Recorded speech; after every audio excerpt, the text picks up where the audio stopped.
அனைவருக்கும் நற்புலரி. 2023 மிகவும் சிறப்பாக அமைவதற்காக எடுக்கப்பட்ட ஒரு புதிய முயற்சி. அது 2024லும் தொடர்கிறது. நற்புலரி. தினமும் காலை 5:27லிருந்து 6:15 மணி வரை நடைபெறும் இணையவழி இணைய பயிற்சி. 9th சென்ஸ், 10th சென்ஸ் கன்சல்ட்ஸ் மற்றும் ரோட்டரி கிளப் ஆஃப் நாகப்பட்டினம் இணைந்து நடத்தும் இந்த இணையவழி இணைய பயிற்சியில் ஒவ்வொரு மாதமும் ஒவ்வொரு துறைக்கும், ஒவ்வொரு நாளும் ஒவ்வொரு பயிற்றுனர். அந்த வகையில் இந்த மாதத்தின் தலைப்பு ரெசல்யூஷன் 2024. நாம் எடுத்த தீர்மானங்கள், எடுக்கப் போகிற தீர்மானங்கள், அதற்கான யுக்திகளை ஒவ்வொரு நாளும் ஒவ்வொரு ஆளுமே மிகச் சிறப்பாக தங்கள் கருத்துக்களை வழங்கி வருகின்றனர். அந்த வகையில் இன்றைய ஆளுமையை பற்றிய அறிமுகத்தை வழங்குவதற்கு முன்பு தினமும் கலைஞர் புலரில் சேவஸின் முதல் நிகழ்வாக சைலன்ஸ். அனைவரும் ஒரு நிமிடம் கண்களை மூடி தங்கள் நன்றியுணர்வை அமைதியாக வெளிப்படுத்துவோம்.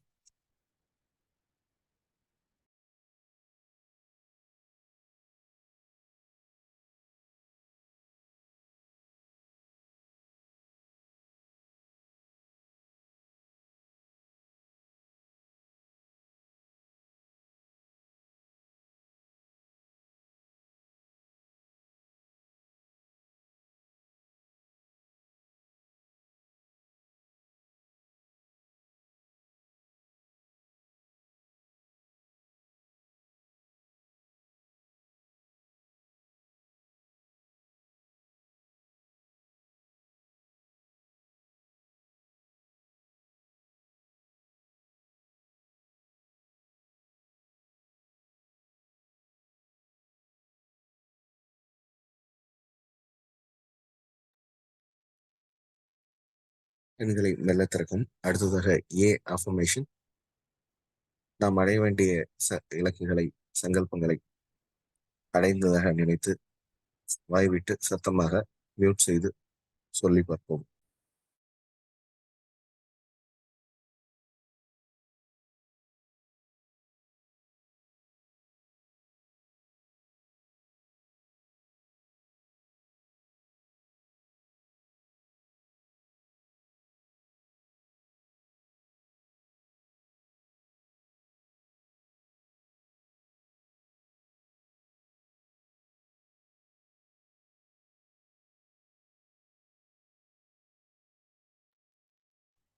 அடுத்ததாக வி விஷுவலைசேஷன்.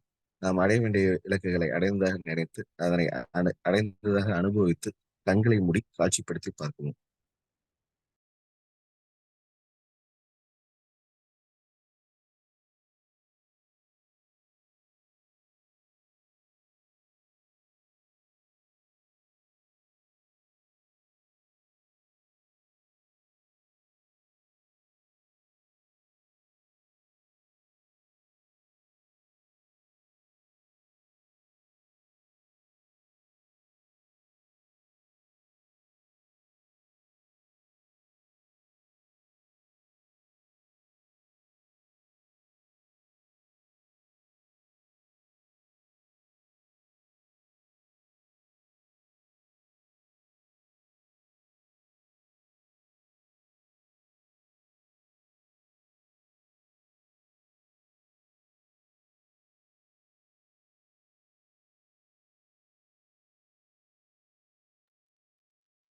அடுத்ததாக எக்ஸசைஸ். சுவாச பயிற்சி. இதயத்தின் வழியாக மூச்சினை இழுக்காமல் வயிற்றின் வழியாக மூச்சினை 3 செகண்ட் உள்ளே இழுத்து 3 செகண்ட் ஹோல்ட் செய்து 3 செகண்ட் வெளியே விடவும். இதனை 5 முறை செய்யவும்.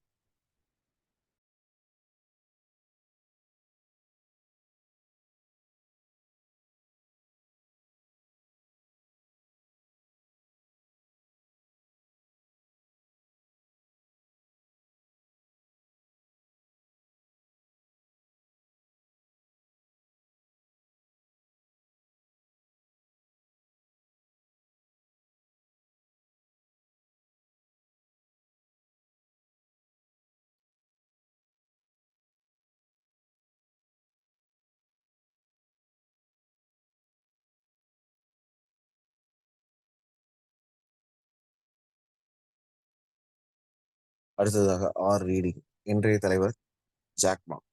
ஜாக்மா அப்படின்றவர் ஒரு சீன நாட்டில் பிறந்த ஒரு நபர். இவர் வந்து the co founder of Alibaba group.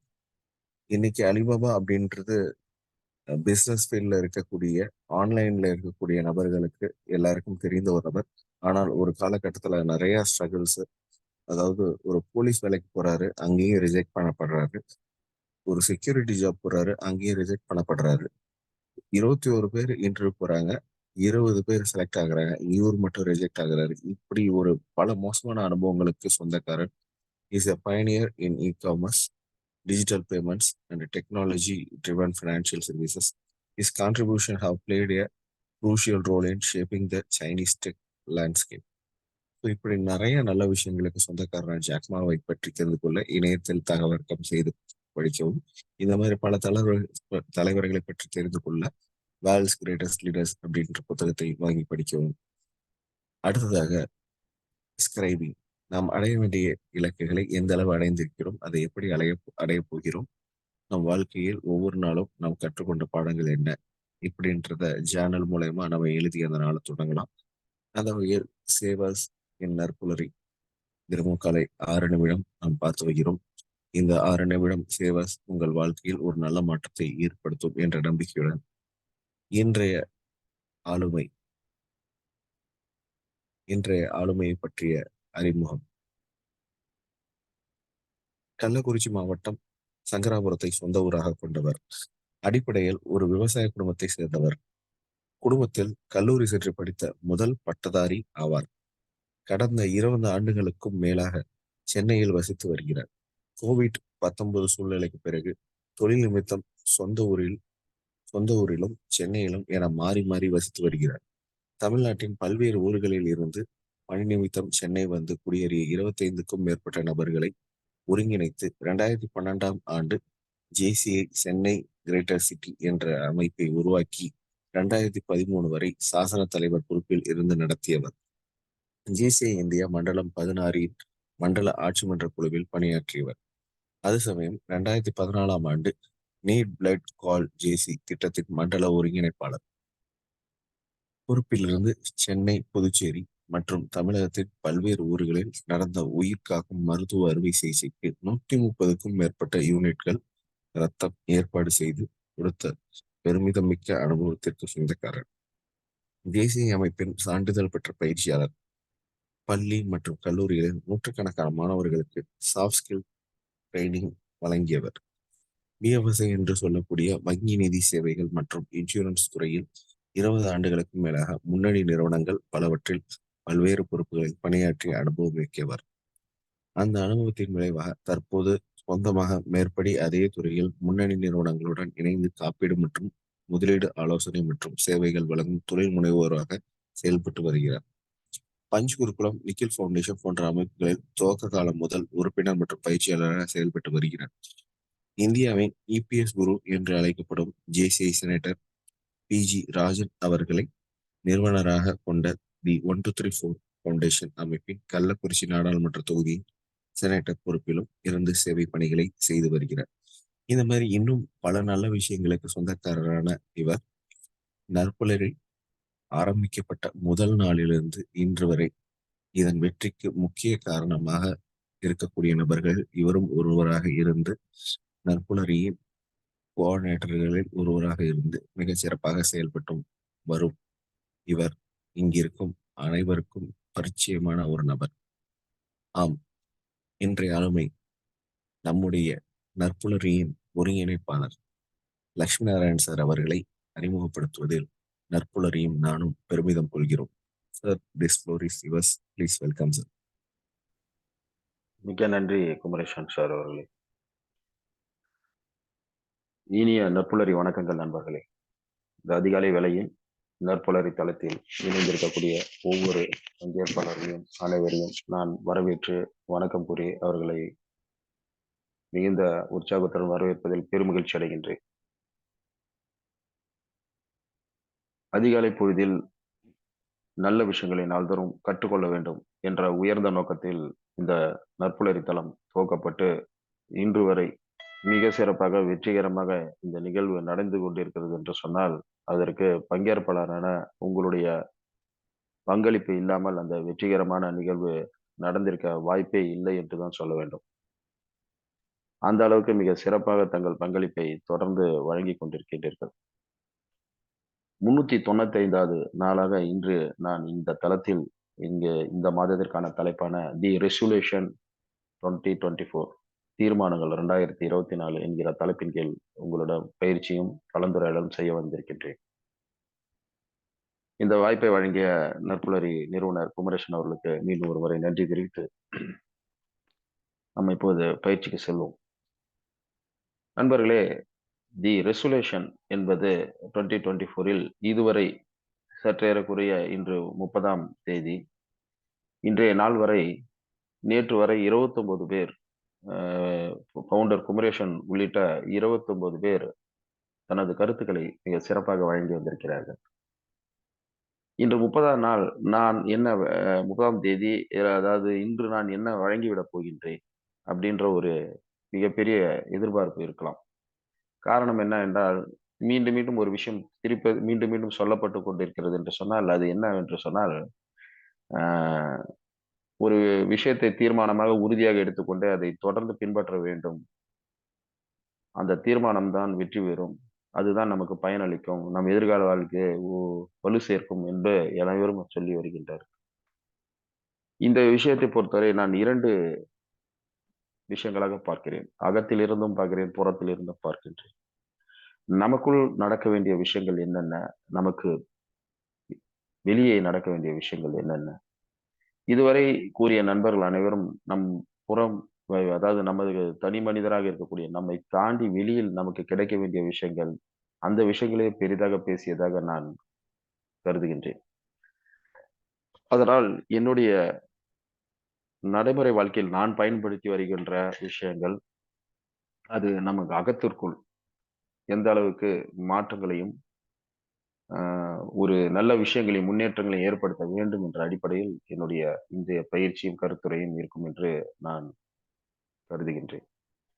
ஏனென்றால் விஷயங்களை நான் பின்பற்றத் துவங்கியிருக்கின்றேன், பின்பற்றிக் கொண்டிருக்கின்றேன் என்ற வகையில், இதை சொல்வதற்கு எனக்கு சில அருகதைகள் இருக்கிறதாக நான் நினைக்கிறேன். ஒரு முறை சுவாமி ராமகிருஷ்ண பரமஹம்சர் அவர்களை ஒரு தாயார் தனது குழந்தையுடன் வந்து சந்திக்கிறாங்க, ஒரு சிறுவனோட. வந்து "சுவாமிஜி, இந்த மாரி வந்து என் பையன் எப்ப பார்த்தாலும் பண்டங்கள கேட்டு கேட்டு விரும்பி வாங்கி சாப்பிடுறான். அதனால அவனுக்கு நெறைய உடல்நலக் கோளாறுகள் ஏற்படுது. அவனுக்கு தக்க புத்திமதிய சொல்லுங்க" அப்படின்னு சொல்றாங்க. அவரு வந்து, "சரிம்மா, நீ போயிட்டு ஒரு 10 நாள் சென்று வந்து என்ன பாரும்மா" அப்படின்னு சொல்லி அனுப்பிடுறாரு. இவங்களும் என்னடா இது, ஏதோ புத்திமதி சொல்லுவாருன்னு சொல்லிட்டு விட்டுட்டு வந்தா, இவரு என்னமோ 10 நாள் சென்று வாங்கன்னு சொல்றாரு. இதுக்கு போய் அப்படின்னு சொல்லிட்டு மனசுக்குள்ள நெனச்சுக்கிட்டே போயிட்டாங்க. ஒரு 10 நாள் கழிச்சு திருப்பியும் வந்தாங்க. இப்ப சொல்ல ஆரம்பிக்கிறாரு. "தம்பி, இது மாரிலாம் சாப்பிடக்கூடாது. சாப்பிட்டீன்னா உனக்கு உடல்ல நெறைய மாற்றங்கள் ஏற்படும். குறிப்பா சிறுவனா இருக்கிறனால உனக்கு புண்கள், உடம்புல தோல் வியாதிகள் இந்த மாரியான விஷயங்கள் வரும். அது பின்னால உனக்கு ரொம்ப பாதிப்பை ஏற்படுத்தும். உனக்கு வந்து சிறுநீர் கழிப்பதெல்லாம் பிரச்சனை வரும்" அப்படின்னு சில அறிவுரைகள்லாம் சொல்லி, "இதெல்லாம் செய்யக்கூடாதுப்பான்னு" சொன்னாரு. "இத 10 நாளைக்கு முன்னாடியே சொல்லியிருக்கலாமே சாமிஜி" அப்படின்னு சொல்லி அந்த அம்மா கேட்கறாங்க. அப்ப சொல்றாரு, "நான் கூட தொடர்ந்து இனிப்பு சாப்பிடக்கூடிய நபராவே இருந்திருக்கிறேன். அதனால அத அதோட கட்டுப்படுத்தி பார்த்துட்டு, அதுக்கு தகுதி உள்ளவனா இருந்து சொன்னோம்னா நல்லா இருக்கும்னு என் மனசுல பட்டது. அதனால தான் உங்கள ஒரு 10 நாள் நீங்க போயிட்டு வாங்கன்னு சொன்னேன். நான் இந்த 10 நாள்ல அந்த இனிப்பு சாப்பிடாம இருந்து பழகிட்டேன். அதனால எனக்கு இந்த சொல்வதற்கு ஒரு அருகதையுடன் அதோடைய அனுபவத்தையும் சேர்த்து சொல்ல வேண்டும் என்ற ஒரு நோக்கத்துல தான் நான் அத சொல்லி அனுப்புனேன்" அப்படின்னு சொன்னாரு. ஒரு மகான் அவர். அந்த மகானுக்கே பார்த்தீங்கன்னா, ஒரு நல்ல ஒரு சுய கட்டுப்பாடும், சுய ஒழுங்கும், அதை சொல்வதற்கான ஒரு அருகதையும் ஏற்படுத்திக் கொள்ள வேண்டும் என்ற ஒரு நோக்கு அந்த காலத்திலே இருந்திருக்கிறது. இன்று மிக சாமானியமான மனிதர்களா இருக்கக்கூடிய நாம், எந்த ஒரு சுய கட்டுப்பாடும், சுய ஒழுக்கமும் இல்லாத காரணத்தால் பல பின்விளைவுகளை உடல்நலம் சார்ந்தும் சரி, அதாவது உடல்நலம்னா நான் சொல்றது அகம். நம்ம அகத்திலும் சரி, புறத்திலும் சரி பல இன்னல்களை நம்ம சந்திக்கிறோம். இதுக்கெல்லாம் காரணம் என்ன அப்படின்னு சொன்னா, சுய கட்டுப்பாடும், சுய ஒழுங்கும் இல்லாதது தான். இந்த ரெசல்யூஷன ஏன் ஜனவரி 1ஆம் தேதி ஒவ்வொரு வருடத்தின் துவக்கத்தில் தான் எடுத்து கடைபிடிக்க வேண்டுமா என்று கேட்டால், அப்படிலாம் இல்ல. நம்ப வந்து எப்ப வேணாலும் அந்த ஒரு நல்ல விஷயத்த எடுத்து கடைபிடிக்கணும் அப்படின்னு முடிவு பண்ணிட்டா, எப்படி வேணாலும் எடுக்கலாம். இன்னைக்கு தான் எடுக்கணுன்ற எந்த விதமான கட்டாயமும் இல்ல. எப்ப வேணாலும் எடுத்து அத நடைமுறைப்படுத்தி கொண்டு போனோம்னா, மிக சிறப்பா இருக்கும். அந்த வகையில இதுவரைக்கும் இன்னைக்கு வந்து பார்த்தீங்கன்னா, இந்த மாதத்தின் 2024 ஜனவரி மாதத்தின் 30வது நாள். நாளை ஒரு நாள் கழிந்தால் இந்த மாதம் முடிவடைகிறது. இந்த ஒரு காலகட்டத்தில கூட நம்ப ஒரு நல்ல ஒரு தீர்மானத்தை எடுத்து அத நம்ப வந்து கொண்டு போனோம்னா, அதை பின்பற்ற ஆரம்பித்தால் நல்ல ஒரு விளைவுகள் ஏற்படுகின்றன. நான் ஒரு 10 விஷயங்களை உங்களுக்கு முன்னிலைப்படுத்தி சொல்லலாம் என்று கருதுகின்றேன். இவை எல்லாமே உடல்நலம் சார்ந்த, மனநலம் சார்ந்த ரெசல்யூஷன். இதில் வந்து இதில் உள்ள அனைத்தையுமே நான் பின்பற்ற துவங்கி இருக்கின்றேன். சிலதை தொடர்ந்து பின்பற்ற ஆரம்பித்திருக்கிறேன். கடந்த 2, 3 மாதங்களா பின்பற்ற துவங்கி, அதற்கான சில நல்ல பலன்களையும் பெற்று வருகின்றேன். அந்த அனுபவத்திலும், அருகதையிலும் இந்த கருத்துக்களை உங்களிடம் சொல்ல விரும்புகின்றேன். முதலாவதாக, get active with a daily exercise routine. தினசரி உடற்பயிற்சி செய்வதன் மூலம் சுறுசுறுப்பாக இருக்க வேண்டும் என்பது தான் என்னுடைய முதல் கருத்தாக வைக்க விரும்புகிறேன். நண்பர்களே, சின்ன வயசுல நம்ம ஓடி ஆடி விளையாடி நம்மளுடைய உற்சாகத்தோட நம்ம பள்ளிக்கு போவதும், அந்த பள்ளி வளாகங்களில் ஓடி திரிவதும், மாணவர்களுடன், சக மாணவர்களுடன் இப்படியெல்லாம் நம்ம வாழ்ந்திருக்கிறோம். அதே மாரி பார்த்தீங்கன்னா, என்னுடைய காலகட்டங்களில் கல்லூரிக்கெல்லாம் வந்து பார்த்தீங்க அப்படின்னு சொன்னா, சைக்கிள்ல தான் போவேன். கிட்டத்தட்ட 7 கிலோமீட்டர் என்னுடைய வீட்லருந்து கல்லூரி வந்து 7 கிலோமீட்டர். அந்த 7 கிலோமீட்டர் சைக்கிள்ல மிதிச்சிட்டு போவேன். திருப்பி அங்கேருந்து சைக்கிள் மிதிச்சுட்டே வருவேன். ஸோ ஒரு நாளைக்கு நம்ம 14 கிலோமீட்டர் சைக்கிள் மிதிக்கிறதும், ஒரு அளவான உணவு, அதுவே நல்ல ஒரு உடற்பயிற்சியா இருந்தது. அது இல்லாம நான் கல்லூரியில் என்சிசி, போட் புல்லிங் டீம் இதெல்லாம் இருந்ததுனால, அவையும் கூடுதலா நமக்கு உடற்பயிற்சிக்கு எனக்கு நல்ல ஒரு சப்போர்ட்டா இருந்தது. இதெல்லாம் வந்து கல்லூரி காலங்களில் எனக்கு கிடைத்த அனுபவங்கள்.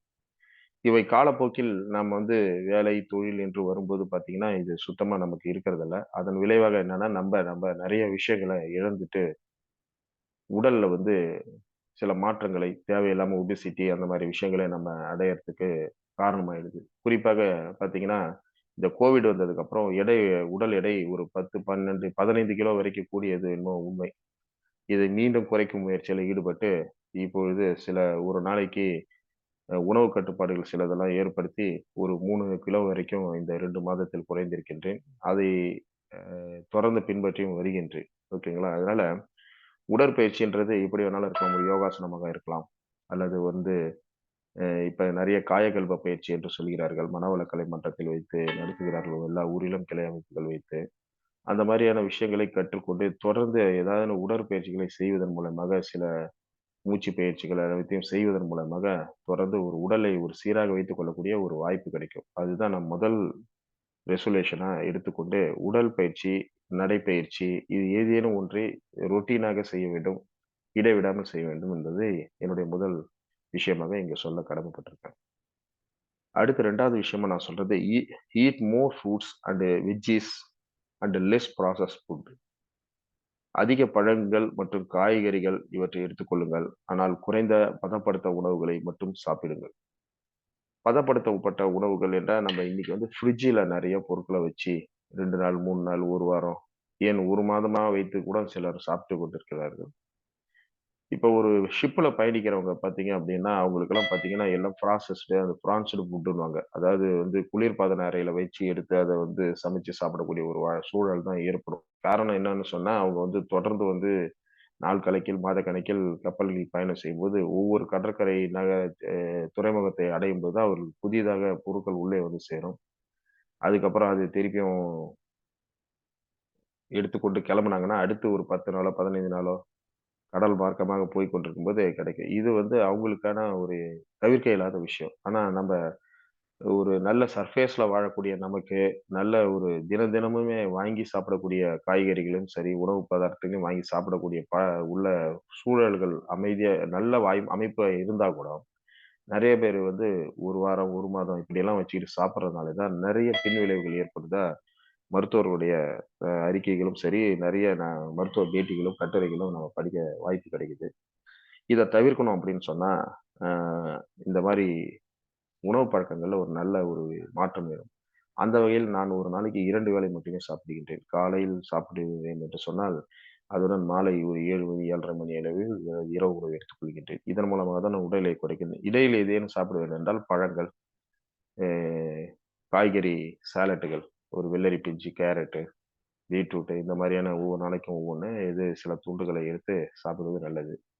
சமீபத்தில் இவருடைய வீடியோ பேட்டி ஒன்றை பார்த்த வகையில் டாக்டர் மருத்துவர் சிவராமன் சித்த மருத்துவர் அவர்களுடைய பேட்டியில சின்ன வெங்காயம் இருக்கிறதுல அந்த வெங்காயத்தில் தினமும் ஒரு 5லிருந்து 10 சாப்பிடுங்கள். வெறுமனையா சாப்பிட பிடிக்காதவர்கள் அதுடன் தயிர் சேர்த்து பச்சடியாக கூட சாப்பிடலாம்னு சொல்லியிருந்தாரு.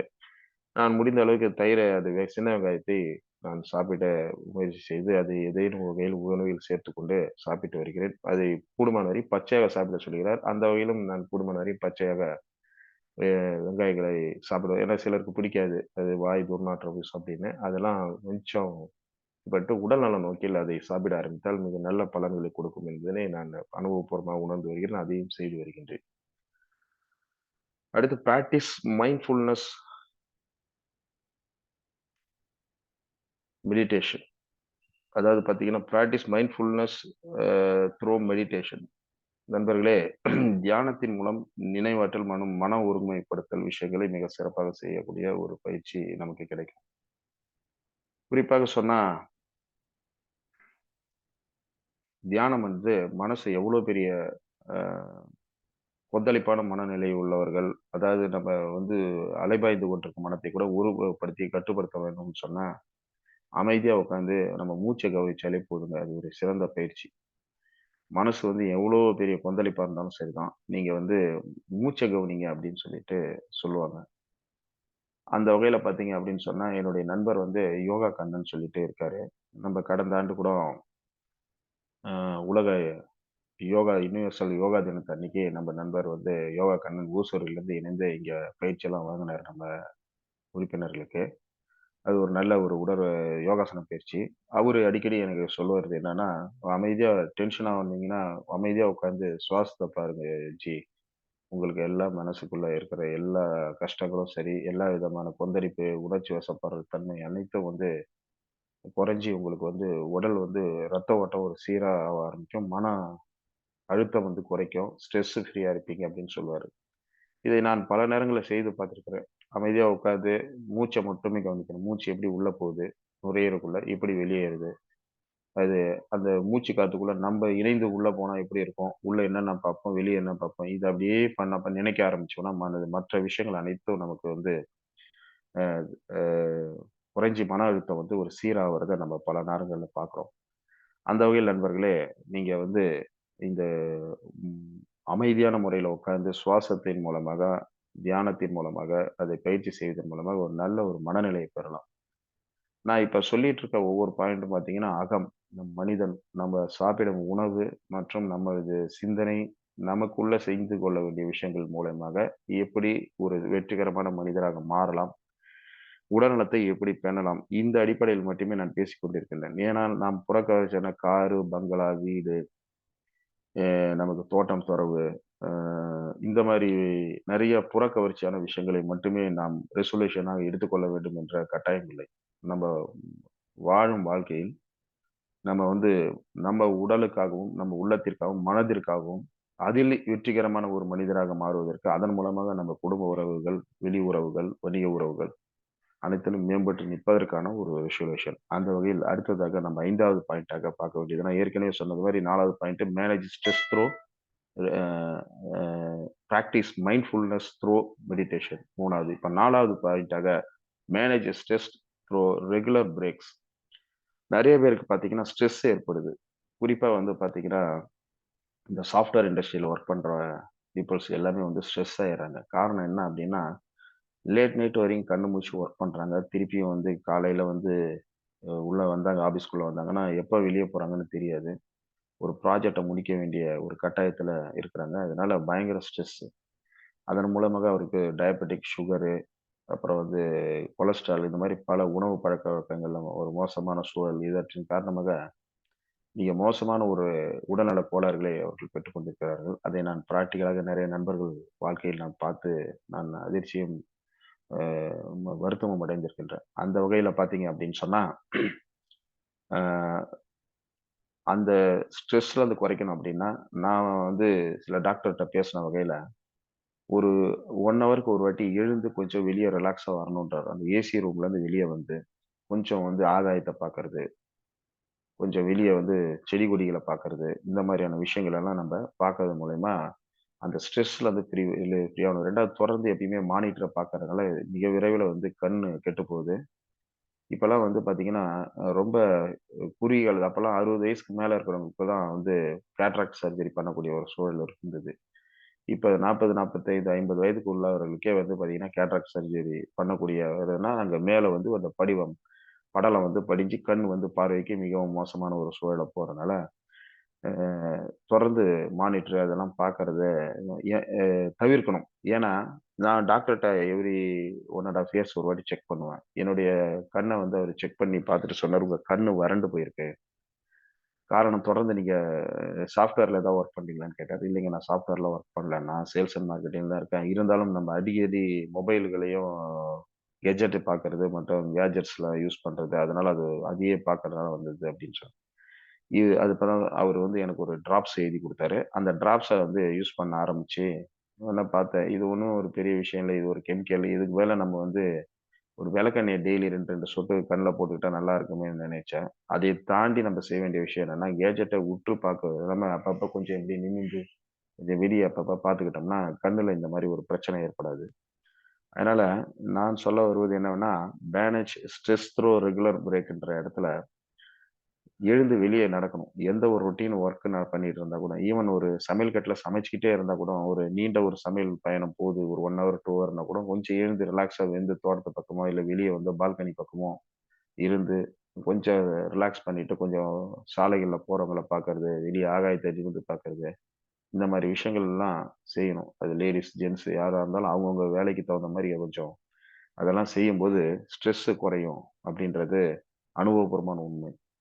அடுத்து 5வது பாயிண்ட்டாக நான் சொல்ல வருவது, quit a bad habit for a healthier lifestyle. எல்லாருக்கும் ஒரு கெட்ட பழக்கம் இருக்குங்க. அ ஜென்ட்ஸ பொறுத்தவரைக்கும் பார்த்தீங்கன்னா, ஸ்மோக் பண்ணுவாங்க, ட்ரிங்க்ஸ் பண்ணுவாங்க. ஓகேங்களா? சிலருக்கு மூக்குப்பொடி போடுற பழக்கம் இருக்கும். சிலர் வந்து பார்த்தீங்க அப்டின்னா, எப்ப பார்த்தாலும் சாப்பிட்டுக்கிட்டே இருப்பாங்க சிலரு. நொறுக்கு தீனி சாப்பிடுறது, எதையாவது கண்டதெல்லாம் பார்த்தா வாங்கி சாப்பிடணுன்ற ஒரு எண்ணம் இருக்கும். இதனால என்னன்னா ஒபிசிட்டி, அ லங்ஸு ப்ராப்ளமா வருது. அப்புறம் வந்து லிவர் ப்ராப்ளம் வர்றது, இதெல்லாம் இருக்கும். இதெல்லாம் வந்து நெறைய பேட் ஹேபிட்ஸ்ன்னு சொல்லி சொல்றாங்க. அத நம்ம கண்கூடா பார்க்குறோம். உடல்நல இது சொல்றாங்கன்றத விட நானு பல பேர பார்த்து அவங்க அனுபவிச்ச துன்பங்கள்லாம் நான் பார்த்துருக்கிறேன். அந்த வகையில பார்த்தீங்க அப்டின்னா, இந்த மாரியான ஒரு மோசமான உணவு பழக்கவழக்கங்கள நீங்க வந்து கண்டிப்பா தவிர்க்கணும் நண்பர்களே. அந்த உணவு பழக்கவழக்கங்கள் மட்டும் இல்லாம, நடைமுறை வாழ்க்கையில் நாம் பயன்படுத்தக்கூடிய கெட்ட பழக்கங்கள் எது எதுலாம் நம்ம உடல்நலத்துக்கு பாதிப்பை ஏற்படுத்துமோ, அத அனைத்தையும் கண்டிப்பா அவாய்ட் பண்ணி தான் ஆகணும். இத வந்து ஒரே நாள்ல விட்டுட முடியாது. சிலர் வருடக்கணக்கில் பழகிய விஷயங்கள் ஒரு நாள் விட்டு திருந்தி விட வேண்டும் என்றால் கண்டிப்பாக நடக்காது. அந்த வகையில் தினம் கொஞ்சம் கொஞ்சமாக ஒவ்வொரு பழக்கத்திலிருந்து விடுபட்டு வர வேண்டும். இதை வந்து அந்த வகையில் எனக்கு வந்து பார்த்தீங்கன்னா, இந்த ட்ரிங்க்ஸு, ஸ்மோக்கிங் அந்த மாரியான தனிப்பட்ட முறையில எந்த பழக்கமும் கிடையாது. இருந்தாலும், அ சில உணவு பழக்கவழக்கங்கள்ல இந்த உணவுகளை சாப்பிடக்கூடாது அந்த வகையில சில விஷயங்கள் நான் ஏற்கனவே அசைவ உணவுகளிலிருந்து மிகவும் வெகு தூரத்திற்கு வந்துவிட்டேன். அ அதே மாரி பார்த்தீங்கன்னா, உணவு கட்டுப்பாட்டில் வந்து பார்த்தீங்கன்னா, இப்பலாம் அளவோட மிக அளவோட ஏன்னா எங்க அம்மா பரிமாற சொன்னாங்கன்னா, நெறைய சாப்பாடு குடுத்துருவாங்க. அதனால கூடுமான வரை இப்பலாம் நான் வந்து குறைந்த அளவில ஒரு அளவோட சாப்பிடணுன்ற மாரி சில விஷயங்களெல்லாம் நான் எடுத்துக்கிட்டே வரேன். இதெல்லாம் வந்து தேவையற்ற நமக்கு உடல்நல கோளாறுகளிலிருந்து தவிர்ப்பதற்கான ஒரு நல்ல ஒரு விஷயமாக இருக்கும்.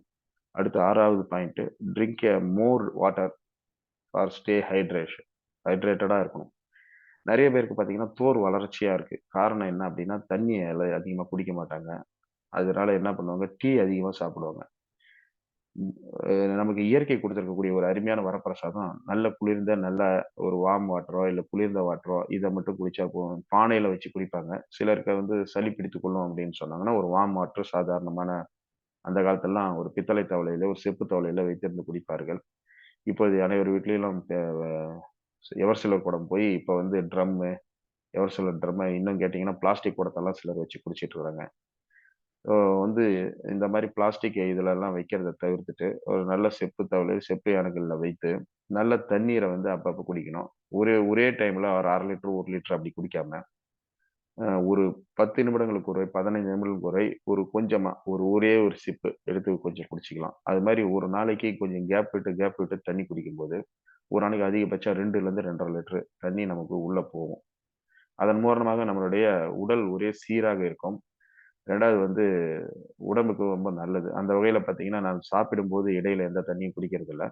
சாப்பிட்டு முடிச்ச பிறகும் தண்ணி குடிக்க மாட்டேன். கிட்டத்தட்ட ஒரு 1/2 மணி நேரம், 1 மணி நேரம் கழிச்சு தண்ணி கொஞ்சம் கொஞ்சமா குடிக்க ஆரம்பிப்பேன். அது ஒரு இன்டர்வல்ல குடிக்கணும். அதுக்காக ஒரு வாட்டர் பாட்டில் எப்பயுமே என்கிட்ட இருக்கும். ஈவன் வெந்நீர் யூஸ் பண்ணா இப்ப வந்து வெந்நீர் மட்டுமே யூஸ் பண்ணி பழகாதீங்க அப்படின்னு டாக்டர் சொன்னாரு.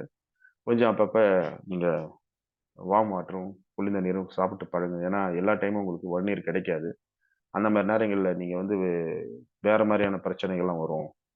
அப்படின்னு சொல்லி இப்ப வந்து அ கி இடையில இடையில சில வார்ம் வாட்டரையும் நம்ம குடிச்சு பழகணும். அப்படின்ற மாரி அதையும் நான் என்னுடைய வாட்டர் பாட்டில் எப்பயுமே என் கையில இருக்கும். அதை பக்கத்திலே வைத்துக் கொண்டு தான் இருப்பேன். அது என்னுடைய பேக்ல எப்பயுமே இருக்கும். அத நம்ம குடிச்சு பழகிட்டு இருக்கேன். இது வந்து நமக்கு உடம்ப வந்து ஒரு ஹைட்ரேட்டா வச்சுக்கும். அ தோல் நோய்களுக்கு தோல் மினுமினுப்பு வறட்சி இல்லாம கொஞ்சம் நல்லாருக்கும். 2வது தண்ணிய அடிக்கடி குடிக்கிறதால கண்ணுக்கு கொஞ்சம் நல்லது. கண்ணுலயும் வந்து பார்த்தீங்கன்னா, ஒரு மினுமினுப்போட கண் எப்பயும் இருக்கும். வறட்சி இருக்காது. கண் வறட்சி இல்லாம இருக்கணும்னா, தண்ணிய அளவோட டெய்லி பார்த்தீங்கன்னா, இன்டர்வல்ல ஒவ்வொரு சிப்பா வந்து ஒரு 10 நிமிடங்களுக்கு ஒரு வாட்டி ஒரு சிப்பா குடிக்க ஆரம்பிச்சீங்கன்னா, ஒரு நாளைக்கு ஈவனா உங்களுக்கு ஒரு 2 1/2 லிட்டர், 3 லிட்டர் தண்ணி ஈவனா குடிக்க முடிய வாய்ப்பு கிடைக்கும். இத வந்து நீங்க ஒரு 6வது பாயிண்ட்டா எடுத்துக்கலாம். 7வது பாயிண்ட் வந்து பிரியாரிடைஸ் குவாலிட்டி ஸ்லீப் ஹேபிட்ஸ். அதாவது ஒரு குவாலிட்டியான தூக்கம் அப்டின்னா, அது என்னங்க தூக்கத்துல ஒரு குவாலிட்டி அப்டின்னு சொல்லுவாங்க. சிலர் வந்து உட்கார்ந்த இடத்துல சோஃபால உட்காந்து, சேர்ல உட்காந்து தூங்குவாங்க. எனக்கு கூட சமயத்துல சில நேரங்கள்ல நான் சேர்ல உட்காந்து டிவி பார்க்கக்குள்ள கூட தூங்கிருவேன். ஏன்னா, அது வந்து அ சில நேரம் கழுத்து சுளுக்கி இருக்கு. காரணம் என்னன்னா, ஒரு முறையற்ற, ஒரு சீரற்ற ஒரு இடங்கள்ல உட்கார்ந்து தூங்கும்போது, கழுத்து வேற வேற விதமா திரும்பும். அதனால உங்களுக்கு ஒரு குவாலிட்டியான தூக்கம் ஈவன் நான் பஸ்லாம் டிராவல் பண்ணும்போது, டிக்கெட் வாங்கி வச்சுட்டேன்னா, அதுக்கப்புறம் என்னுடைய பேக் எடுத்து மடியில வச்சு அணைச்சு புடிச்சுக்கிட்டு, நான் அதோட தூங்க ஆரம்பிச்சுருவேன். பல நேரங்கள்ல கையில ஃபோன் வச்சு பார்த்துட்டு இருப்பேன். அப்படியே தூங்கிட்டோம்னா கூட, நெறைய நேரங்கள்ல ஃபோன்லாம் கீழ விழுந்திருக்கு. அப்புறமா பக்கத்துல இருக்கவங்க எடுத்து, "சார் என்ன சார் கீழ போட்டீங்கன்னுவாங்க." என் கூட வரக்கூடிய என்னுடைய ஃபேமிலி மெம்பர்ஸு, கசின்ஸ்லாம் என்ன சொல்லுவாங்க, ஃப்ரெண்ட்ஸ்லாம், "என்னப்பா இது ஃபோன வச்சுக்கிட்டே தூங்குற, எடுத்து பேக்ல வச்சுட்டு தூங்குன்னுவாங்க." இது கூட ஒரு பேட் ஹேபிட் தான். தூக்கம் வர்ற மாரி இருந்ததுன்னா, ஃபோன எடுத்து சேஃப்டியா வச்சிடலாம். அத வச்சுட்டு தூங்க ஆரம்பிச்சா கொஞ்சம் நல்லது தான். பட் வந்து இந்த மாரி பயணங்கள் ஊடாகவே, இல்ல உட்கார்ந்த இடங்கள்ல தூங்குவதை விட, ஒரு சமமான தரையிலோ அல்லது பாயிலோ, வெறும் தரையில் படுவதை விட பாயிலோ அல்லது ஒரு பெட்ஷீட் விரிச்சோ, பெட்லயோ படுத்து தூங்குறோம் அப்டின்னா, நல்ல ஒரு குவாலிட்டியான ஸ்லீப் இருக்கணும். ஒரு நாளைக்கு பார்த்தீங்கன்னா, 7 மணி நேரம், 8 மணி நேரம் நல்ல சிறப்பான தூக்கம் இருந்தால் நல்லது. இல்லை என்றால் அது ஒரு பின் விளைவுகளை ஏற்படுத்தும் அப்டின்றத நான் என்னால சொல்ல முடியும். மறைந்த பாரத பிரதமரா இருந்த இந்திரா காந்தி அம்மையார் வந்து ஒரு நாளைக்கு 4 மணி நேரம் தான் தூங்குவாங்கன்னு சொல்லியிருக்காங்க. ஒருவேளை அவர்கள் வயது முதிர்ந்து இருக்கக்கூடிய ஒரு சூழல் இருந்திருந்தால், அவர்கள் எந்த மாரியான உடல்நல கோளாறுகளை அனுபவித்திருப்பார்கள் என்பதை நம்ம பார்த்திருக்கக்கூடிய வாய்ப்பு கிடைக்கும். பட் அவங்க வந்து எதிர்பாராத விதமாக மரணம் அடைந்து விட்டதால், அதற்கு வேறு ஒருவரை நான் உதாரணமா சொல்ல விரும்புறேன். அவர்களுடைய சமகாலத்துல ஒரு அம்மா வந்து பிரதமரா இருந்தாங்க. அவங்க லண்டன்ல இங்கிலாந்தோடைய பிரதமர் மார்கரெட் தாட்சர். அவங்க வந்து அவங்களுடைய வயதான காலத்துல வந்து நெறைய உடல்நல கோளாறுகள சந்தித்தார்கள். அ இன்னும் கேட்டீங்கன்னா, அவங்களுக்கு ஞாபக மறதி அல்சைமர்ன்ற ஒரு உச்சபட்ச ஒரு கோளாறுக்கு அவங்க போனாங்க. காரணம் என்னன்னு சொன்னா, அவங்க ஒரு நாளைக்கு பார்த்தீங்கன்னா, மிக குறைந்த அளவு தான் 3 மணி நேரம், 4 மணி நேரம் அந்த மாரி தான் தூங்கி பழகியிருக்கிறாங்க. அத ஸ்ட்ரெயின் பண்ணி அந்த பழக்கத்தை ஏற்படுத்தி கொண்டதன் விளைவாக, அவர்களுடைய வயதான காலத்தில் ஏன்னா அது ஒரு நாட்டின் பிரதமர்னக்குள்ள உலகளாவிய தலைவர்கள் மற்றும் அவங்கன்னு நெறைய அந்த எப்ப பார்த்தாலும் அந்த டென்ஷன்லவே அவங்க வாழ்க்கைய அவங்க ஓட்டி வந்துட்டாங்க. ம அவருடைய மகிழ்ச்சியான தருணங்கள் புகைப்பட போஸ்கள் கொடுக்கும்போது தான் இருந்திருக்கே தவிர, அவர்கள் வந்து தூக்கம் சரியாக தூங்கியதாக தெரியவில்லை. இதனால் ஒரு காலத்தில் ஃபோர்ப்ஸ் பத்திரிகையின் தலைசிறந்த தலைவர்கள் பட்டியலில் இருந்த அந்த அம்மையார், ஒரு காலகட்டத்தில் உடல்நலக் கோளாறுகள் சிக்கி அவர்கள் ரொம்ப மோசமான நிலைக்கு தள்ளப்பட்டது. காரணம் வந்து அவர்கள் வந்து சரியான தூக்கம் இல்லாதனால் பல உடல்நலக் கோளாறுகளை சந்தித்ததாக நான் அவருடைய மருத்துவக் கட்டுரையை நான் படிக்க நேர்ந்தது. அதை இந்த நேரத்தில் உங்களுக்கு சொல்ல விரும்புகிறேன். தலைசிறந்த உலக தலைவர்களுக்கும், சாமானியனுக்கும் அன்னைக்கும் இதேதான். ஆனால் ஒரு சாமானியன் எங்கேயோ ஒரு தரையில் கூட படுத்து நல்லா நிம்மதியா தூங்குறத பார்த்திருக்கலாம். அதாவது தூங்கணும் அப்படின்னு முடிவு பண்ணிட்டா, ஒரு நல்ல ஒரு பீஸ்ஃபுல்லான தூக்கத்த ஒரு 6 மணி நேரத்துலருந்து 7 மணி நேரம் தூங்கி பழகுனா மிகவும் நல்லா இருக்கும்ன்றது என்னுடைய அபிப்பிராயம். அதை நான் உணர்கிறேன். ஏன்னா, எனக்கு சரியான தூக்கம் இல்லாதனால நான் தலைவலியால் பாதிக்கப்பட்டேன். அதுக்கப்புறம் டாக்டர வந்து மீட் பண்ணப்ப அவர் சொன்னாரு, "நீங்க நல்லா ஒழுங்கா ஒரு கன்டினியூவஸ் ஸ்லீப்பிங் போங்கன்னாரு." அதனால நான் இப்பலாம் இயர்லி பெட் ஒரு 9 மணி, 10 மணிக்கெல்லாம் படுத்து தூங்குவதை வழக்கமாக்கிக் கொண்டிருக்கிறேன். இப்ப எனக்கு அந்த தலைவலிலாம் இல்ல. நல்ல ஒரு ஸ்ட்ரெஸ் ஃப்ரீயா நல்லா இருக்கிறத நான் ஃபீல் பண்றேன். அதை உங்களுக்கு இங்க நினைவுபடுத்தி, அதை ஒரு பழக்கமா ஆக்கிக் கொள்ளுங்கள் என்று சொல்லுகிறேன். 8வது பாயிண்ட்டாக பி மோர் என்விரான்மென்டலி கான்ஷியஸ். சுற்றுப்புற சூழல் நமக்கு அருமையாக இருந்ததுன்னா, நமக்கு வந்து ரொம்ப சந்தோஷமா உள்ள சந்தோஷத்த உணரலாம். ஒரு செடி கொடிகள், ஒரு பூந்தோட்டம், இந்த மாரியான ஒரு தோட்டம் இதுக்கு அருகாமையில இருக்கக்கூடியவர்கள், மரம், செடி, கொடிகள் அருகாமையில இருக்கக்கூடிய வாழ்க்கை வந்து ரொம்ப மகிழ்ச்சிக்குரியதா இருக்கு அப்படின்றது எல்லாருடைய ஆய்வாளர்களின் அ கட்டுரையில நான் படிச்சிருக்கிறேன். அத வந்து உணரவும் செய்றேன். சிலர் வந்து வீட்டு மாடி தோட்டம் வச்சிருப்பாங்க. சிலர் கீழ த நெறைய இடம் இருக்கும். செடி போட்டிருப்பாங்க. டெய்லி அதுக்கு தண்ணி விடுவாங்க. நல்ல காத்து வீசும். சுத்திலும் மரம் வச்சிருப்பாங்க வீட்ட சுத்தி. ஸோ இந்த மாரியான விஷயங்கள் இருக்கும்போது பார்த்தீங்கன்னா, அ இன்னர் லைஃப் உள்ள அகத்தின் அகத்துல வந்து என்னன்னா, ஒரு நல்ல மகிழ்ச்சியும், நல்ல வைப்ரேஷன் கிரியேட் ஆகும். அதனால என்விரான்மென்ட் நம்ம பக்கத்துல இருக்கிறத வச்சு ஆனா இன்னைக்கு கான்கிரீட் காடுகளுக்கு மத்தியில் வாழும் அபார்ட்மெண்ட்டுகளிலேயும் சுத்திலும் சுவர்களுக்கு நடுவுல உள்ள வாழற நமக்கு என்விரான்மென்ட் ரொம்ப பெரிய பிரச்சனையா இருக்கு. அப்ப அந்த என்விரான்மென்ட்ட நல்லா கிரியேட் பண்ணணும் அப்படின்னா, ஒரு ஃபிஷ் டப் ஒரு மீன் தொட்டி வாங்கி அதுல 10 மீன்கள விட்டு அத பார்க்கறது. அப்புறம் சின்ன சின்ன இன்டோர் பிளான்ட்ஸ்ன்னு சொல்லுவாங்க. அந்த மாதிரியான பிளான்ட்ஸ வாங்கி வைக்கிறது. இதன் மூலியமாவே இல்ல வீட்டுல மாடி இருந்ததுன்னா, அந்த மாடியில சில குரோட்டன்ஸ் செடிகள், சில அ க்ரோ பேக்ஸ்ல கீரைகள் மற்றும் இந்த மாதிரியான சின்ன சின்ன விஷயங்கள வளர்த்து, அது வளர்ச்சிய பார்க்கறது. இந்த மாரி என்விரான்மென்ட் அதாவது சுற்றுப்புற சூழலை மிக பசுமையாகவும், அருமையாகவும் வைத்துக் கொள்வதன் மூலமாக ஒரு உள்ளுணர்வில் நம்ம நல்ல ஒரு சந்தோஷத்தையும், மகிழ்ச்சியும் அடையலாம். அதற்கான முயற்சி தான் நான் சொன்னது பி மோர் என்விரான்மென்டலி கான்ஷியஸ் அந்த உணர்வோட எப்பயும் இருக்க பழகுங்கள் அடுத்து. அடுத்து 9வது பாயிண்ட்டாக நான் சொல்றது, learn to cook and enjoy home cooked meals. நெறைய பேருக்கு இப்ப பெண்கள்லாம் வந்து ஃபுட்ட வந்து குக் பண்ணும்போது, அத பழக்கம் நெறைய பேர் விட்டு போயிட்டு இருக்கு. அதாவது கிச்சன்லெஸ் ஹோம்ஸ் இப்ப அடுத்து கட்டக்கூடிய ஒரு சூழல் இன்னைக்கு அபார்ட்மெண்ட்டுங்க அதாவது பில்டர்ஸ்ங்க மத்தியில உருவாகிட்டு இருக்கு. அதாவது வீட்ல கிச்சன்ற ஒரு அமைப்பே தேவையில்ல. ஏன்னா இன்னைக்கு வந்து Swiggy, Zomato, Uber இந்த மாரி நிறுவனங்கள் வந்ததுக்கு அப்புறம், ஃபோன் செய்தால் போதும் வந்து வீடு தேடி வரும் உணவு அப்படின்ற கண்டிஷன்ல நம்ம லைஃப் ஸ்டைல் போயிட்டு இருக்கு. அதன் காரணமாக என்னன்னா, நெறைய பேர் வந்து கிச்சன்லெஸ் ஹோம்ஸ் கட்டலான்றதுக்கு, அதன் மூலியமா அந்த இடத்த சுருக்கணும்னா, இன்னும் கொஞ்சம் குறைந்த ஸ்பேஸ்ல, இன்னும் கொஞ்சம் கம்மியான ரேட்ல பட்ஜெட் வீடுகள கட்டி விக்கலான்ற மாரி பண்ணிட்டு இருக்காங்க. வீடே வேணா பட்ஜெட்டுக்குள்ள வாங்கலாம். ஆனா உடல் நலத்த பட்ஜெட் போட்டுலாம் நம்ம வாங்க முடியாது. அப்படின்றத இன்னைக்கு இருக்கக்கூடிய சமுதாயம் உணர மறுத்து கொண்டிருக்கிறது. குறிப்பா இப்ப நீயா நானா கோபிநாத் ஒரு நிகழ்ச்சி ஒண்ணு பார்த்தேன் நான் விஜய் டிவில. அதுல வந்து ஒரு ஹஸ்பண்ட் அண்ட் ஒய்ஃப் ஒரு பக்கம் பார்த்தீங்கன்னா, என் பேச்ச கேட்க மாட்டான்ற கணவன் பேச்ச கேட்காத மனைவிகள் அதனால் பாதிக்கப்பட்ட கணவர்கள் 2 பிரிவா பிக்க வச்சு உட்கார வச்சு பேசுறாங்க. அதுல ஒருத்தர் கணவர் சொல்றாரு, "என் ஒய்ஃப் வந்து வொர்க் ஃப்ரம் ஹோம்ல வொர்க் பண்றா. சமைச்சு அவ அவ சமைச்சு பார்த்ததே கிடையாது. ஏன்னா, அவளுக்கு சமைக்கவே தெரியல. அது இன்ட்ரெஸ்ட்டே இல்லாம இருக்கிறா. காரணம் என்னன்னா, ஈவன் காஃபி கூட ஒரு நாளைக்கு ரூ. 300 ரூ. 400 காஃபி Zomatoலயும், Swiggyலயும் ஆர்டர் பண்ணி வாங்கி சாப்பிட்டுட்டு இருக்கா. சமைக்கிற வேலையே இல்ல. எங்க வீட்ல 3 வேளையுமே பார்த்தீங்கன்னா, எல்லாமே ஹோட்டல்ல இருந்து ஆர்டர் பண்றது தான். ஏன்னா, அனைவருக்கும் பார்த்தீங்கன்னா, இப்பலாம் சர்வசாதாரணமாக ஒரு 50,000 1,00,000 சேலரி என்று போய்விட்டதுனால, தினமும் வந்து ரூ. 1000 ரூ. 2000க்கு ஹோட்டல் வாங்கி தின்னுவதை வந்து ஒரு பெரிய விஷயமா எடுத்துக்கொள்ளாத ஒரு சூழல் இன்னைக்கு நிலவிட்டு இருக்கு. ஸோ இந்த சூழல்லேருந்து வளரணும். இதுல என்ன பிரச்சனை அப்டின்னா, தொடர்ந்து உணவு பழக்கங்கள்ல ஹோட்டல்ல வாங்கி திங்கிறதன் மூலமா என்ன ஆகுதுன்னா, ஒபிசிட்டியும், அ தேவையற்ற உடல் கோளாறுகள், பின்விளைவுகள் மிக மோசமான நிலைமை போகும். ஏன்னா ஹோட்டல்ல ஒவ்வொரு முறையும் எல்லாமே நல்ல ப்ரிப் ப்ரிப்பேர்டு பக்கா வந்து கிச்சன்ஸ்லாம் சொல்ல முடியாது. ஒவ்வொரு ஹோட்டல்லயும் இன்னைக்கு சுவைக்காகவும், சோம்பேறித்தனத்துக்காகவும் நம்ம வாங்கி சாப்பிடுற உணவுகள் நமக்கு மிக விரைவில வந்து நமக்கு உடல் நலத்துக்கும், உயிருக்கும் உழைவிக்கக்கூடிய ஒரு விஷயமா மாறிடுது இருக்கு. அத வந்து அந்த கணவர் வந்து அவரு சொல்லி புலம்புனதையும், அதுக்கு அந்த மனைவி வந்து, "நான் எனக்கு கிச்சன்ல போய் நிக்கிறதுக்கே டைம் இல்ல. என்னுடைய ஆபீஸ் ஒர்க் அந்த அளவு இருக்கு" அப்படின்றாங்க. ஆக இந்த இன்றைக்கு உலகம் இளைய சமுதாயம் வந்து மெல்ல மெல்ல வந்து பார்த்தீங்கன்னா, பணத்தை நோக்கி அந்த சுகபோக வாழ்க்கையை மட்டுமே நினைத்துக் கொண்டிருக்கிறதுக்கு, அதை தாண்டி பின் விளைவுகள் உடல் நலம் சார்ந்து, மனநலம் சார்ந்து வாழ்க்கை நலம் சார்ந்து அமையப் போகக்கூடிய பின்விளைவுகள் மோசமானவையாக மாறும் என்ற ஒரு பிரக்ஞையே இல்லாம வாழ்ந்து கொண்டிருக்கிறார்கள்.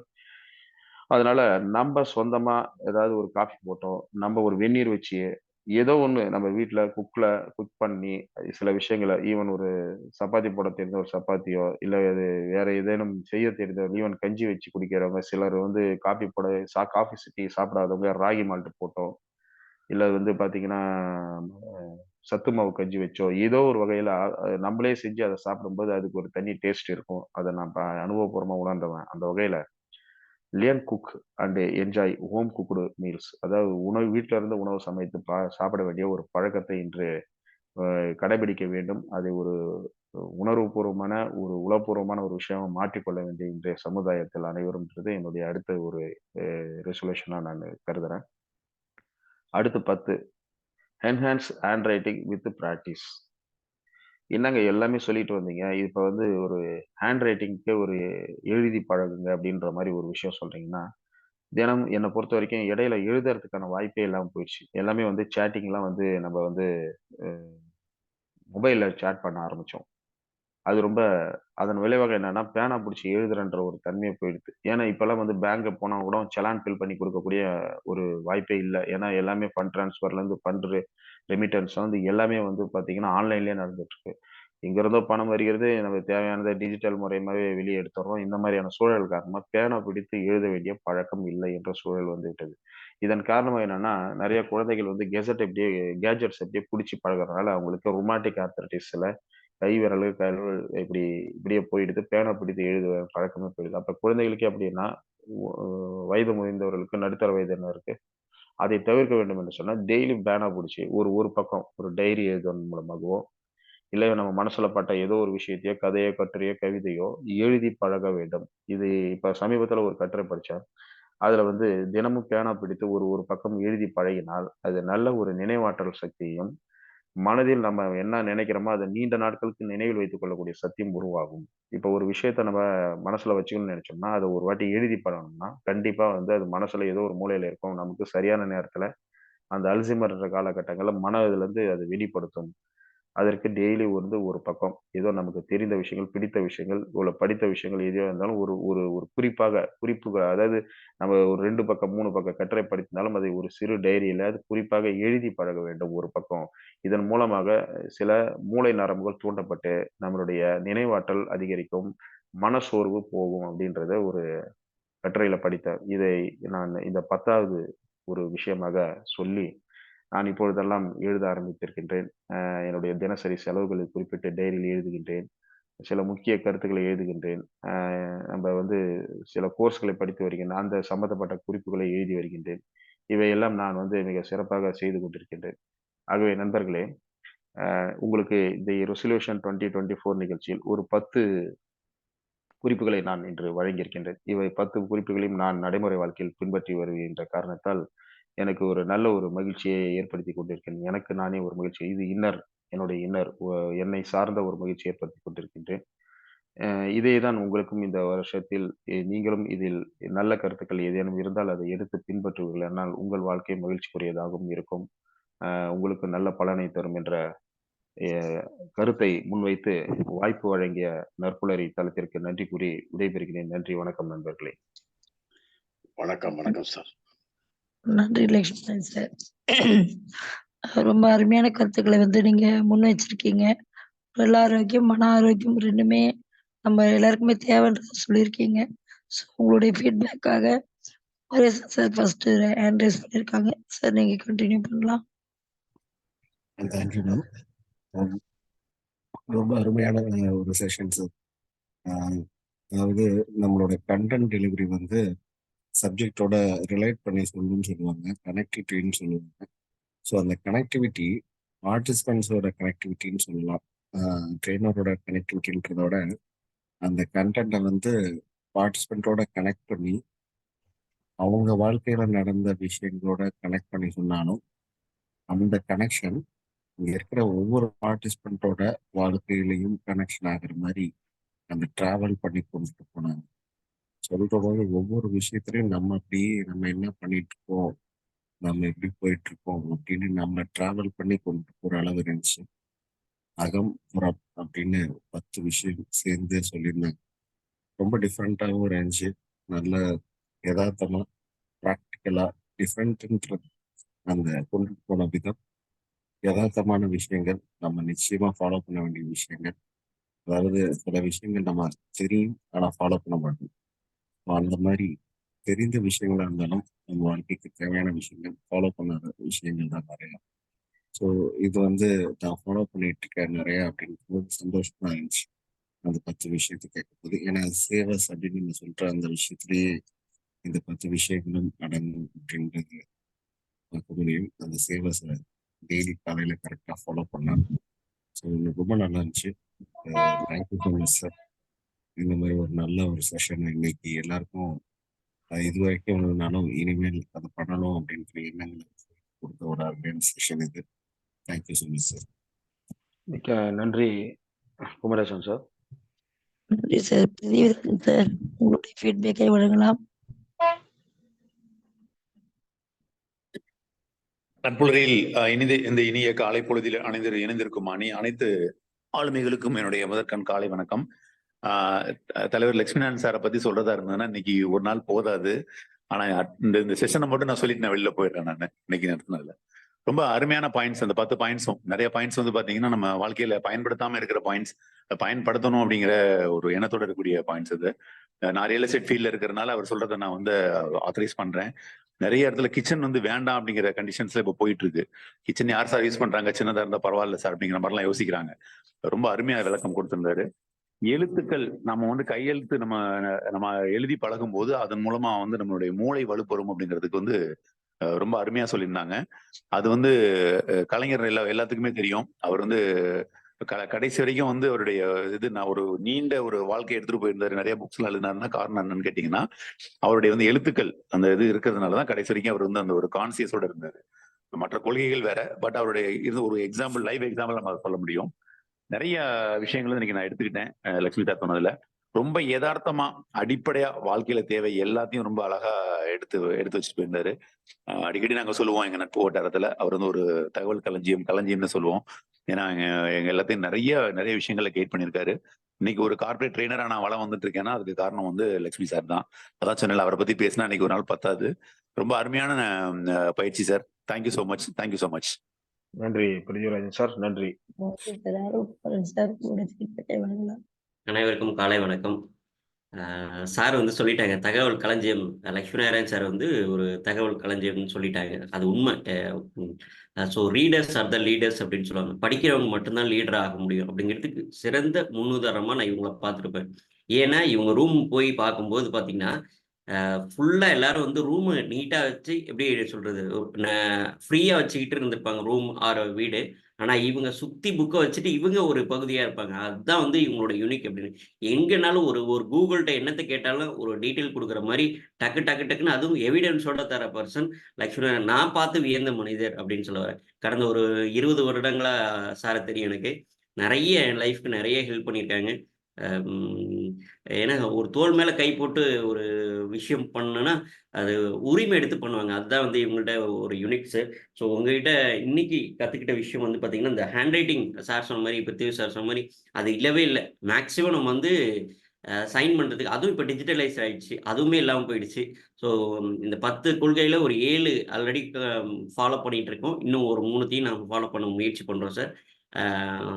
நன்றி சார். நன்றி. வாழ்த்துக்கள், பாராட்டுகள். மிக்க நன்றி அருள்குமரன். நன்றி சார். கேலக்ஸி J7 உங்க நேம் போட்டீங்கன்னா நல்லா இருக்கும்.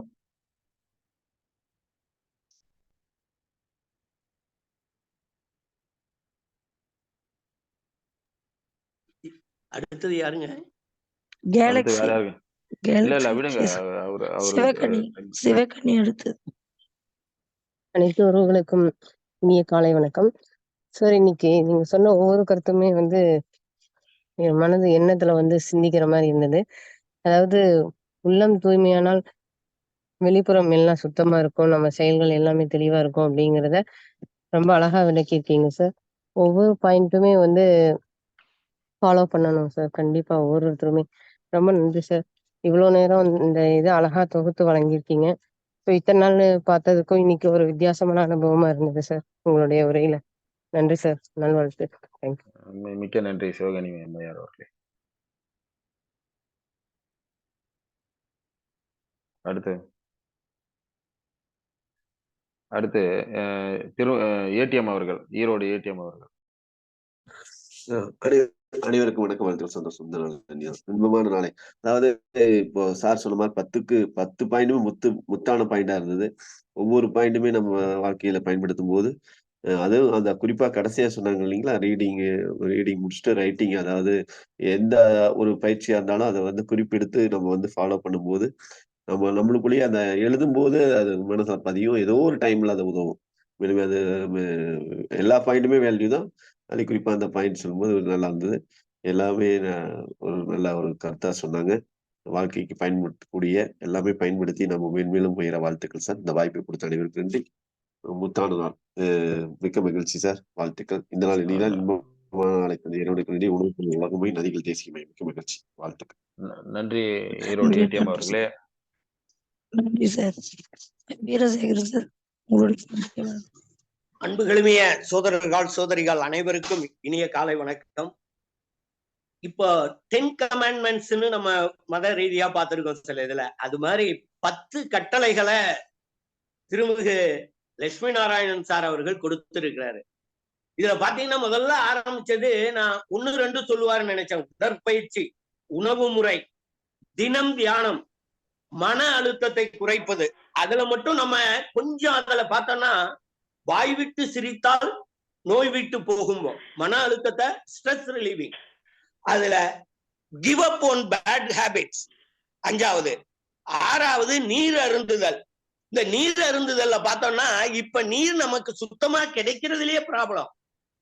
நார்மலா if I am right, I am not very sure, pH value less than 9 இருக்கணுங்கிறோம். அதுக்குதான் ஆர்ஓக்கெல்லாம் போறோம். அப்படி நீர், சுத்தமான நீர் அருந்துதல், நடைமுறைக்கு ஏற்ற தூக்கம், நல்ல தூக்கம், சுற்றுச்சூழல்ல பார்த்தோம்னா வீட்டுக்கு முன்னாடி மரம் எல்லாம் வைக்கணும், செடி கொடிகள்லாம் வச்சு அதை பார்த்தா நல்லதுங்கிறது. சுற்றுச்சூழல் போறோம். சமையல் அறைய குறைக்காதீங்க, அதிகமா வச்சுங்க. 9வது பாயிண்டா. அடுத்தது கையெழுத்து. உங்க கையெழுத்தே தலையெழுத்த மாத்திடுங்கிற மாதிரி அவரு சொல்லி இருக்காரு. இதுல எல்லாம் பொருந்துறது சார்கள் பலரும் சொன்ன மாதிரி எனக்கும் பலது பொருந்துது. ஒரு வேடிக்கைக்காக நான் காட்டுகிறேன். எனது சைக்கிள் இந்த நிக்குது, பார்த்தா தெரியும்னு நினைக்கிறேன் உங்களுக்கு. கையில நான் ஒரு பேட்டை வச்சிருக்கேன். இப்போ போய் ஏதோ 70 வயசுல பெரிய இதுல போய் சாதனை புரியுற மாதிரி சும்மா போய் கொஞ்ச நேரம் பேட்மிண்டன் எங்க நண்பர்கள்லாம் இருக்காங்க விளையாடுறது. இதெல்லாம் ஐயா கூறியது அனைத்தும் மிக தேவையானது. நாம் முயன்று அதில் அகத்தை தூய்மைப்படுத்தி மாற்றத்தை எதிர்பார்ப்போம். நன்றி, அனைவருக்கும் நன்றி. குறிப்பாக லட்சுமி நாராயணன் சார் அவர்களுக்கு மிகவும் நன்றி, வாழ்த்துக்கள். வணக்கம். நன்றி, நன்றி வீரசேகரன் சார். நன்றி, மிக்க நன்றி.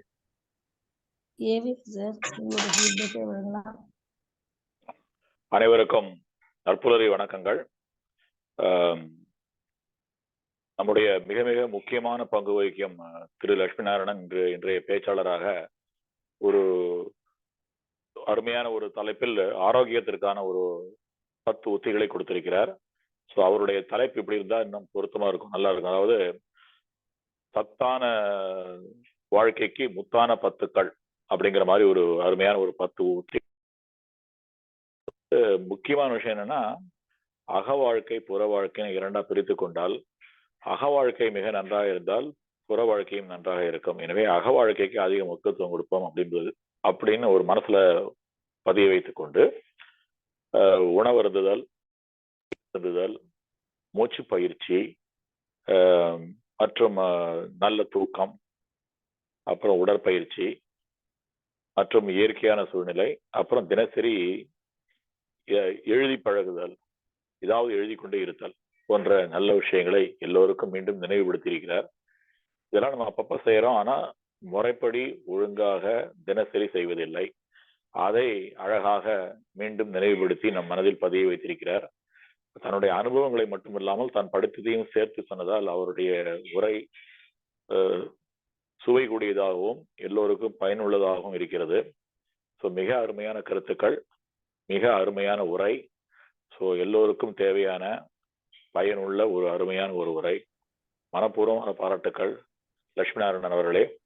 நீங்கள் மேலும் மேலும் வளர்ந்து பல சாதனை கொடிகளை நாட்ட வேண்டும் என்று வாழ்த்தி வாய்ப்பு கொடுத்த அனைவருக்கும் நன்றி கூறி விடைபெறுகிறேன். வாழ்க வளமுடன். Thank you all.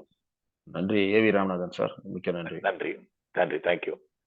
Thank you sir. நன்றி. கேலக்ஸி J7 இங்க பேசலாம்.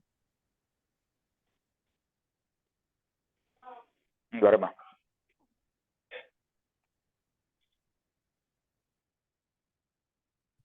கேலக்ஸி J7 பிரைம் நீங்க ஹேண்ட் ரைஸ் பண்றீங்க, அன்மியூட் பண்ணி பேசணும். நீங்க மைக் மியூட்ல இருக்கு, நீங்க பேசுறதா இருந்தா அன்மியூட் பண்ணி பேசணும். பேர் போட்டு வாங்க சார், எப்பயுமே பேர் போட்டு வந்தீங்கன்னா எங்களுக்கும் தெரியும் யார் பேசுறா என்னன்னு, மற்றவங்களும் தெரிஞ்சுக்குவாங்க. சார் சரி. தாமோதரன். சார் தாமோதரன் நற்பொழுதை காலை நீங்க தானே சார்? ரைட், நன்றி. பேசுங்க தாமோதரன் சார். ஆமா. நற்பொழுதை காலை வணக்கம் அனைவருக்கும். இன்று லட்சுமி நாராயணன் சார் சிறப்பான உரை, 10 பாயிண்ட் வச்சிருக்காரு, 10 கட்டளைகள் போல. அந்த கருத்தை எனக்கு நினைவுபடுத்துகின்றது. ஒவ்வொரு கருத்தும் பொன்னான வார்த்தைகள். அதை உண்மையிலேயே கடைபிடித்தால் உடல் நலமும் தேரும், நல்ல எழுத்து பழக்கமும் உண்டாகும், நல்ல உடல் ஆரோக்கியமும் பெறும். உங்கள் கருத்துக்களை நற்புலரி மூலமாக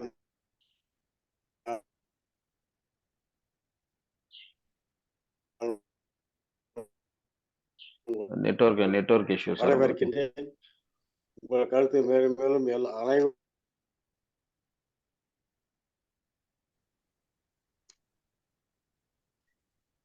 தேங்க்யூ சார்.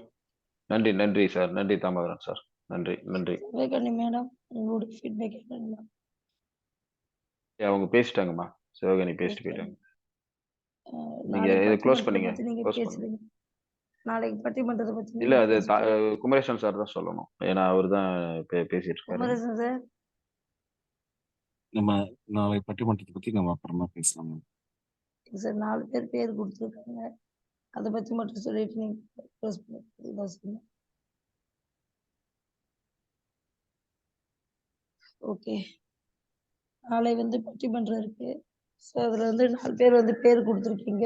இன்னும் 2 நபர்கள் தேவைப்படுறதால 2 நபர்கள் யார் அதுல